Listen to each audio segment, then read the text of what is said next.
The massive Imperial survey ship emerged from hyperspace at the edge of the Sol system, its silver hull gleaming under the distant sunlight. Inside the ship's command center, tall, blue-skinned aliens stared at their screens with growing interest. They had found another civilization, one that hadn't yet spread beyond its home system. "Primitive," said Senior Observer Wells, his antenna twitching with amusement. "Look at their simple space stations. They haven't even colonized their nearby planets properly." He made notes in the Imperial database, marking Earth as a Category 3 civilization, barely worth the Empire's attention. But he was wrong. So very wrong. 3 days later, Earth's deep space sensors detected the Imperial ship.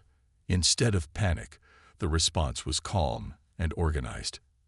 Admiral James Stone stood in the United Earth Defense Command Center, watching multiple screens showing the alien vessel. "Send the greeting package," he ordered. His voice was steady, showing years of preparation for this moment. Humanity had known they weren't alone.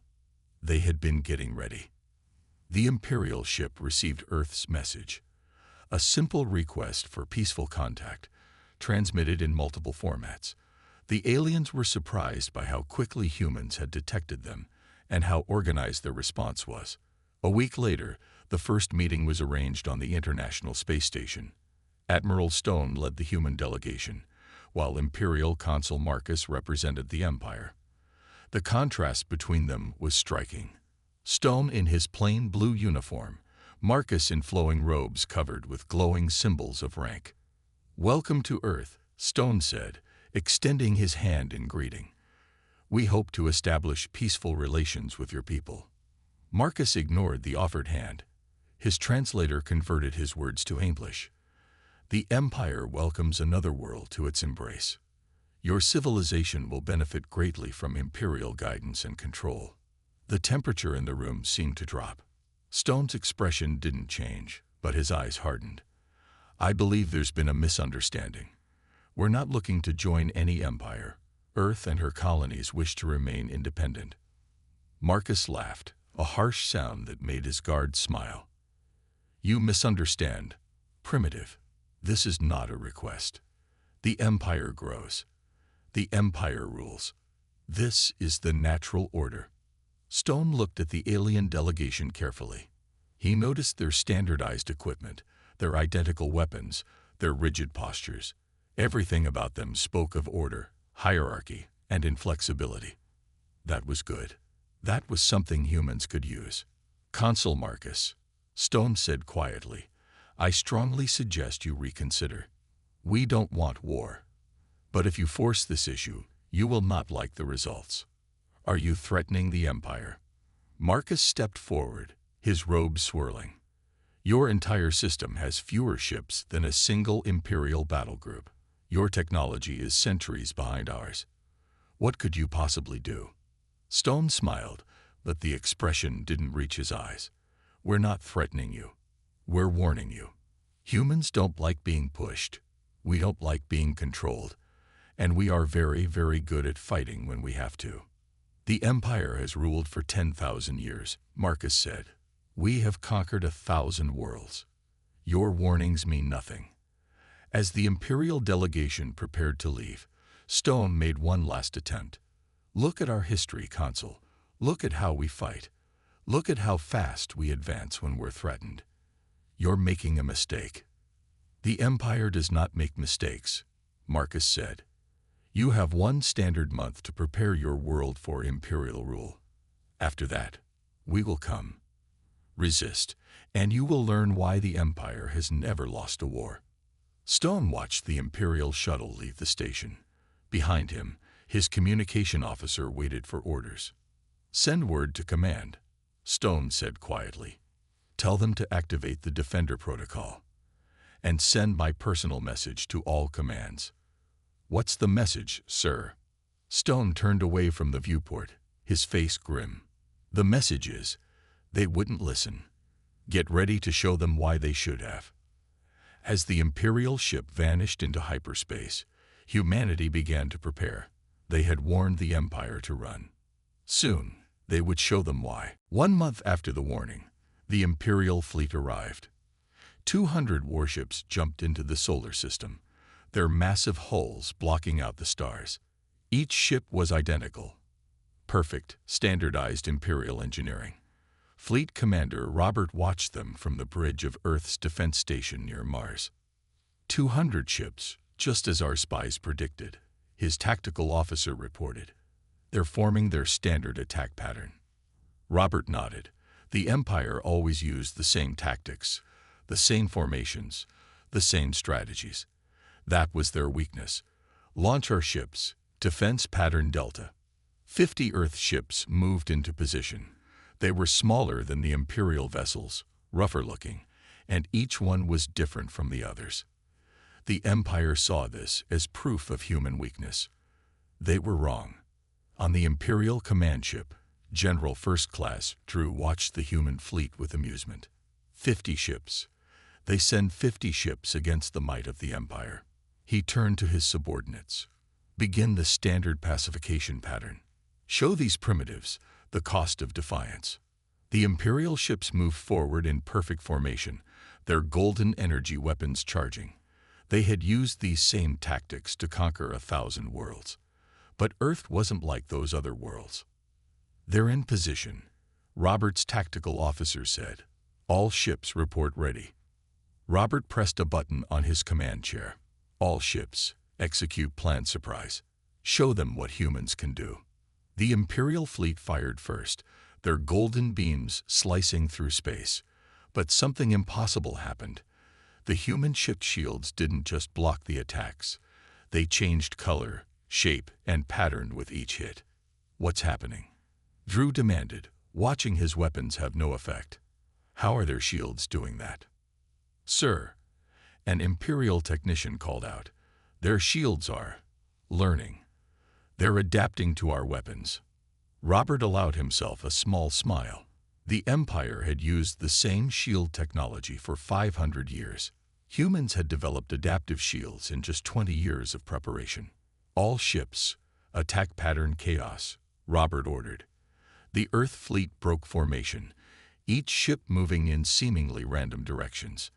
Imperial gunners, trained to target ships in standard patterns, struggled to hit anything. Then the human ships fired back. Each vessel used different weapons. Some fired traditional energy beams, others launched strange missiles that changed course unpredictably, and some used weapons the Empire had never seen before. Impossible, Drew shouted as 10 Imperial ships exploded simultaneously. How are they targeting our shield weak points? Those are classified Imperial secrets. Sir, another technician reported. Their weapons, they're all different. Our standard shield settings can't adjust fast enough. Robert watched as his 50 ships tore through the Imperial formation. Launch the drones, he ordered. Thousands of small, unmanned craft poured out of the human ships. The Empire had never seen combat drones before. Their warrior culture considered unmanned weapons dishonorable. They had no defense against the swarm of AI-controlled attackers that now surrounded their fleet. Retreat, Drew ordered as his ships began falling one by one. Back to the rally point. We must inform the Empire of these developments. But Robert had planned for this too. Close the net, he commanded. Hidden platforms around Mars activated, generating a field that prevented Imperial ships from jumping to hyperspace.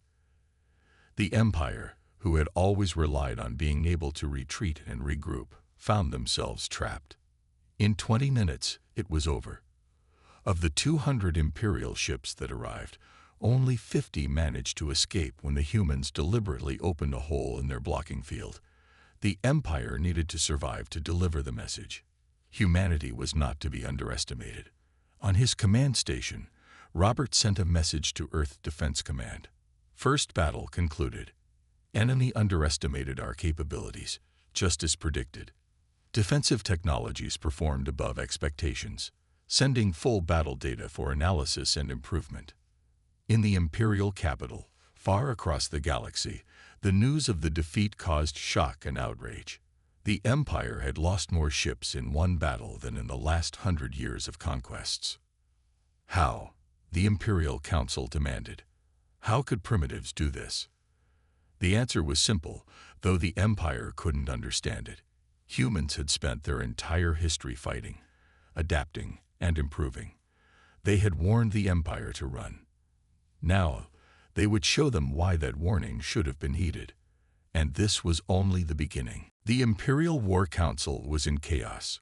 Reports from across space showed a new kind of warfare they had never faced before. Captain Lisa stood on the bridge of her small stealth ship, the Shadow, watching an Imperial supply convoy through special sensors. Her ship was tiny, just 20 crew members, but it was about to cause the Empire huge problems. "They still can't detect us," her sensor officer whispered, even though the Imperial ships couldn't hear them. "Their scanning technology hasn't changed in centuries." Lisa nodded. That was the Empire's biggest weakness. They never changed, never adapted. "Begin attack pattern, Ghost," she ordered. "Let's show them another human surprise." The Shadow moved silently through space, completely invisible to Imperial sensors. The Empire believed stealth technology was impossible in space. They were wrong about that, just like they were wrong about humans being primitive. On the lead Imperial supply ship, Commander Will was bored. Nobody had ever attacked an Imperial supply line before. The Empire's enemies always fought head-on, following proper military protocol. But humans, as the Empire was learning, didn't care about proper military protocol. "Sir," an Imperial guard shouted, "our rear ships are. They're just gone." Will spun around. Where 6 supply ships had been, there was nothing but debris. No warnings, no distress calls, just destruction. "Impossible," he shouted. "Nothing could get that close without our sensors detecting it." But humans had done the impossible. Lisa's ship darted between the Imperial vessels, launching special missiles that carried a new human invention, nanite bombs. The tiny machines ate through Imperial hull metal like it was paper. "Status report," Will demanded. "Sir, we're losing ships, but our sensors show nothing. It's like they're being attacked by ghosts." The Empire had never considered this kind of warfare. Their ships were designed for big battles, not small, quick attacks. They had no defense against an enemy they couldn't see. Lisa watched another supply ship break apart. "Send the message," she ordered. Her communication officer transmitted on all Imperial frequencies. "We warned you to run. Next time, bring better sensors." Across Imperial space, similar attacks were happening. Small human ships appeared from nowhere, struck hard, and vanished before the Empire could respond. Supply lines were cut. Communication relays destroyed. The mighty Imperial war machine was being taken apart piece by piece. Back on Earth, the War Council reviewed the reports. Captain Lisa's raid destroyed 15 supply ships and crippled 3 military escorts. An officer reported, "No casualties on our side. The stealth system worked perfectly." Admiral Stone nodded. "And the other raids? 30 successful strikes in the last week. The Empire is pulling their fleets back, trying to protect their supply lines. They're fighting exactly as our predictions said they would." This was human warfare. Smart, adaptive, and completely unpredictable. While the Empire looked for big fleets to fight, small human ships struck from the shadows. While Imperial commanders waited for proper battles, human raiders tore apart their support network. In the Imperial capital, the War Council faced an uncomfortable truth.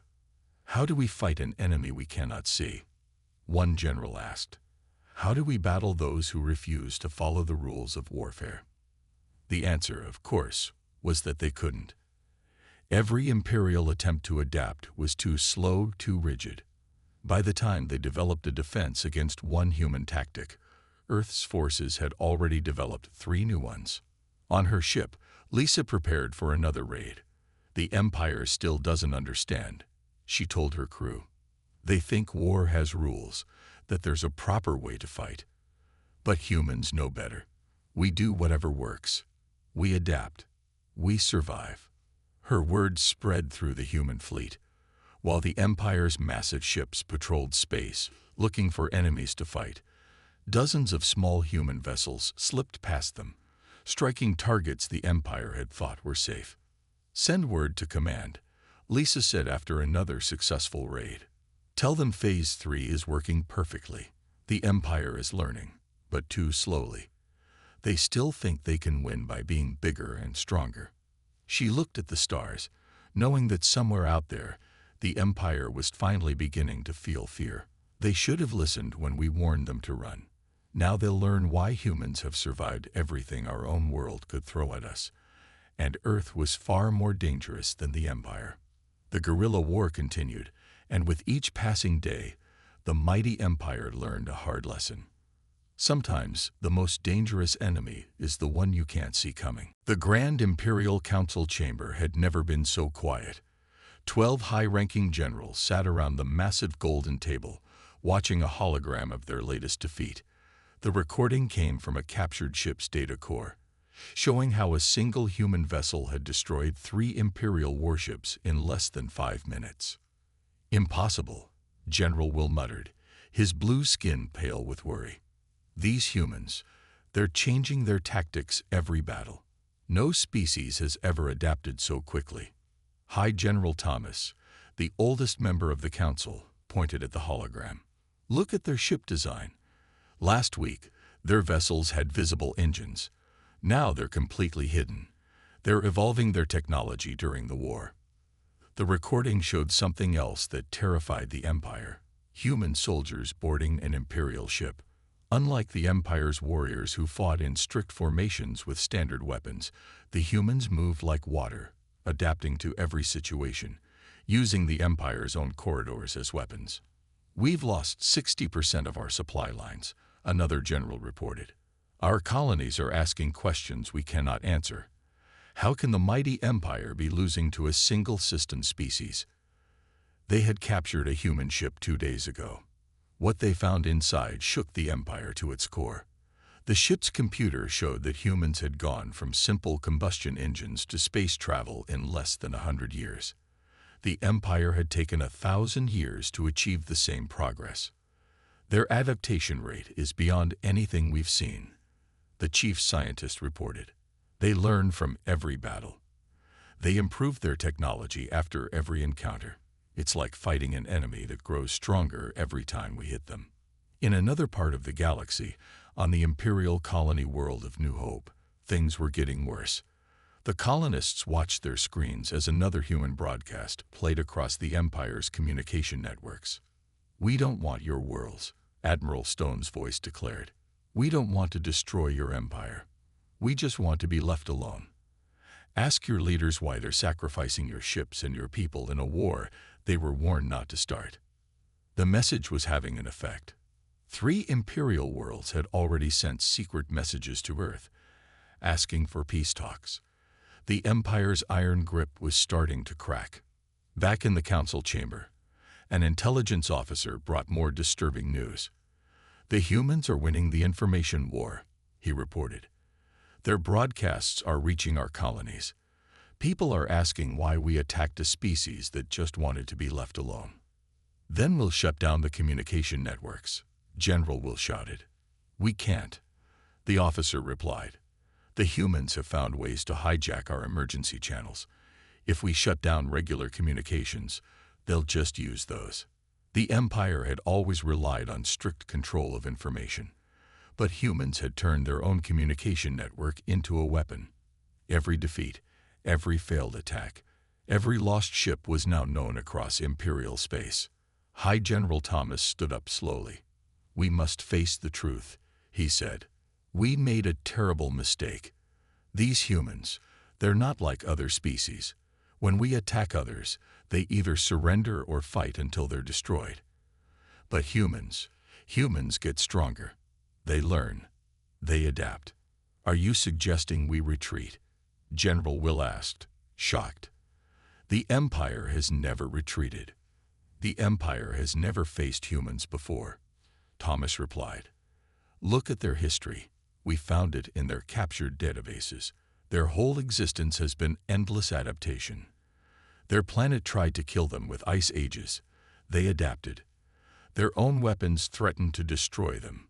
They adapted. Everything that should have destroyed them just made them stronger. The room fell silent as a new message arrived. Another human raid had just destroyed a major Imperial shipyard. The report mentioned something new. Human ships that could now copy Imperial energy signatures, fooling their identification systems. How? A young general asked.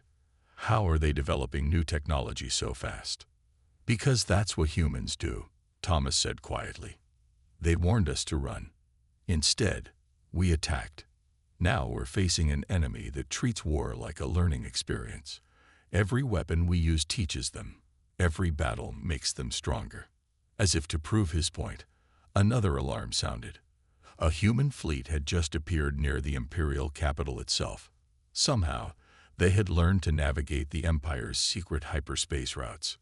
The mighty Empire was facing something it had never experienced before. Fear. And the humans weren't finished teaching them lessons yet. Engineer Mark stood in Earth's main research facility, surrounded by holographic displays showing his latest invention. 6 months of war with the Empire had given humans access to alien technology, and they had done something the Empire never expected. They had improved it. The quantum targeting system is ready, Mark announced to the gathered military leaders. We've combined Imperial energy weapons with Earth's AI technology. The result is something entirely new. Behind him, a test chamber showed the invention at work. The new weapon didn't just hit targets. It predicted where they would be, adjusted for any possible defense, and struck with perfect accuracy. It was human innovation at its finest. Admiral Stone watched the demonstration with growing satisfaction. The Empire thinks they know everything about warfare, he said. They've used the same technology for 1,000 years. But humans never stop improving, Mark finished. Every week, we're making something new, something better. In space, an Imperial battle fleet was about to learn this lesson the hard way. They had surrounded a small group of human ships, expecting an easy victory. The Empire still hadn't realized that humans never fought unless they had a new trick ready. Enemy ships detected. The Imperial commander announced. Standard battle formation. They cannot escape. But the human ships didn't try to escape. Instead, they activated their new quantum targeting systems. Imperial shields, unchanged for centuries, might as well have been paper against the advanced weapons. Impossible, the Imperial commander shouted as his ships began exploding. Their weapons, they're hitting us through our shields. They're targeting spots their sensors couldn't possibly see. Back on Earth, Mark was already working on his next project. Imperial technology used crystal-based computers. Humans had taken this idea and combined it with their own quantum computing, creating systems that thought faster than any computer in Imperial history. We're not just catching up to their technology, Mark explained to his team. We're taking everything they know and making it better. 1,000 years of Imperial science is being rebuilt by human innovation in months. The Empire's response was predictable. They sent bigger ships with stronger shields. But humans had predicted this. Mark's team had already developed shield-piercing missiles using stolen Imperial technology, combined with Earth's nuclear science. They don't understand, Mark told Admiral Stone during a strategy meeting. The Empire thinks technology is something you perfect and keep using. Humans know technology never stops evolving. Reports came in from across the war zone. Human ships now moved faster than Imperial vessels. Human weapons hit harder than Imperial guns. Human shields adapted while Imperial defenses remained static. Everything the Empire had developed over 1,000 years, humans had taken and improved in less than a year. But the biggest surprise came from something simple: human communication technology. While Imperial ships used standard channels that never change, humans developed quantum entanglement communicators that couldn't be intercepted or blocked. Sir, a young engineer rushed into Mark's lab. The Empire is trying to copy our new technology. Mark smiled. How long did it take them to start trying? 3 weeks after they first saw it. And how many improvements have we made to that same technology in those 3 weeks?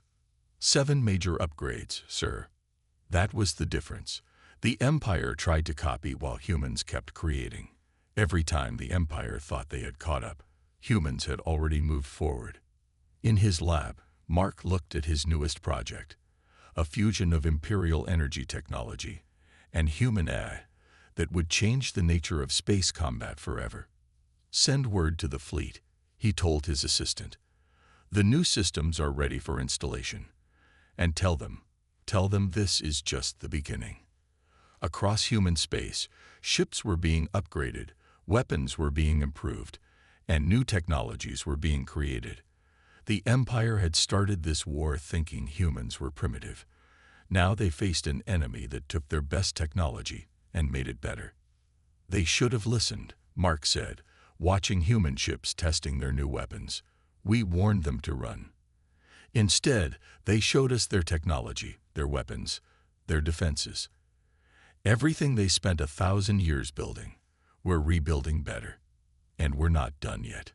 The technological revolution continued, and with each passing day, the gap between Imperial and human capabilities grew wider. The Empire was learning a painful lesson. When you force humans to advance, there's no telling how far they'll go. The space around Alpha Centauri lit up with the arrival of the largest Imperial fleet ever assembled. 1,000 warships, gathered from every corner of the Empire, emerged from hyperspace. Their golden hulls formed a wall of metal that stretched for thousands of kilometers. Imperial Grand Admiral Max stood on his command ship's bridge, confident in his overwhelming force. "This will end the human threat," he declared. "No species can stand against the Empire's full might." What he didn't know was that Admiral Stone had planned for this moment.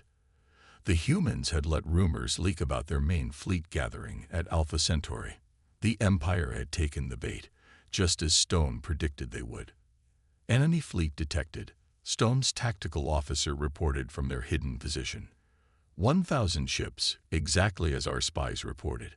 They're forming their standard battle wall. Stone nodded. After 8 months of war, the Empire still hadn't learned. They still used the same tactics, the same formations, the same strategies. "Begin Operation Endgame," he ordered. At first, the Imperial fleet saw nothing. Then their sensors detected a small group of human ships, just 50 vessels, moving slowly toward them. "They dare to challenge us with such a small force." Max laughed. "All ships, open fire. Show them the Empire's true power." 1,000 Imperial ships fired at once, their golden energy beams filling space. But when the light faded, the human ships were untouched.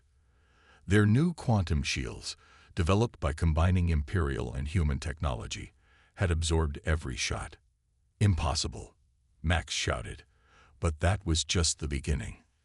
The 50 human ships suddenly split apart, each one breaking into 10 smaller vessels. What had looked like a small fleet was actually 500 advanced ships, disguised by new holographic technology. "Launch the drones," Stone commanded. From behind Alpha Centauri's larger moon, 10,000 combat drones emerged. Each one carried weapons more advanced than anything the Empire had ever seen. The drones moved in patterns that no Imperial computer could predict, using AI systems that learned and adapted during the battle.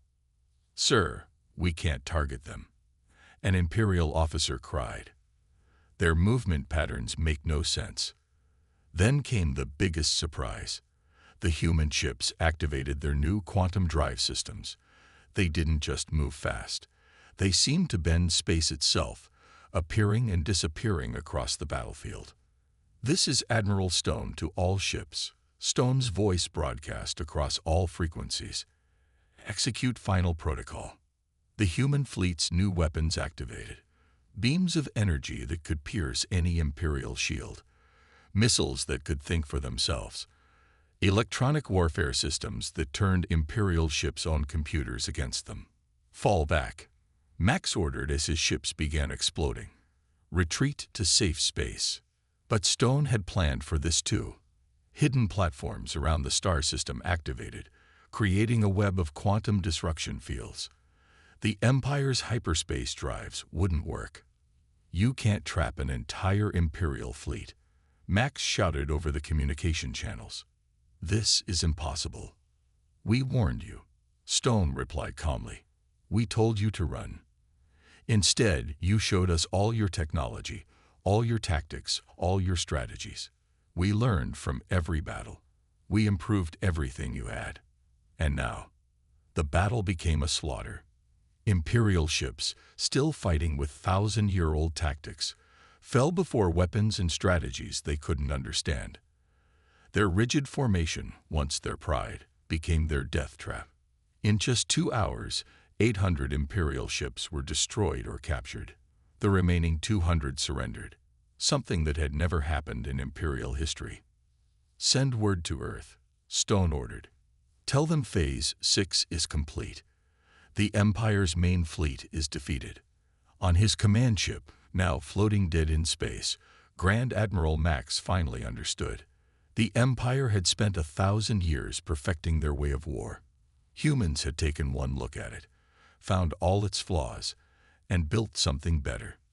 "You could have avoided this," Stone's message played across the Imperial ships. "We warned you. We asked to be left alone. Remember that when you tell your people what happened here." The Battle of Alpha Centauri marked the end of Imperial military supremacy. Across the galaxy, news spread quickly. Humanity had not just defeated the Empire's greatest fleet, they had revolutionized warfare itself. The Empire would never be the same, and humanity was just getting started. The Imperial Palace's grand meeting hall looked very different now. Where once only Imperial officials had sat, now humans stood among them as equals. 1 year after the Battle of Alpha Centauri, the galaxy was changing in ways the Empire had never imagined. Admiral Stone walked into the hall, remembering his first meeting with Imperial Consul Marcus. Back then, Marcus had dismissed humans as primitives. Now, Marcus sat quietly at the negotiation table, his once proud posture showing defeat. "The terms are simple," Stone announced, his voice carrying across the silent hall. "Earth doesn't want your territory. We don't want to rule your worlds. We just want what we asked for in the beginning, to be left alone to develop in our own way." The Imperial Council members looked at each other nervously. Their mighty empire had lost 4,000 ships in 1 year of war. 20 colony worlds had already declared independence, inspired by Earth's example. The Empire's perfect order was crumbling. "How?"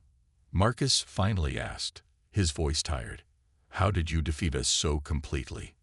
Stone activated a hologram showing Earth's history. "Look at our world," he said. "Every time we faced extinction, we survived. Every time we hit a problem, we found a solution.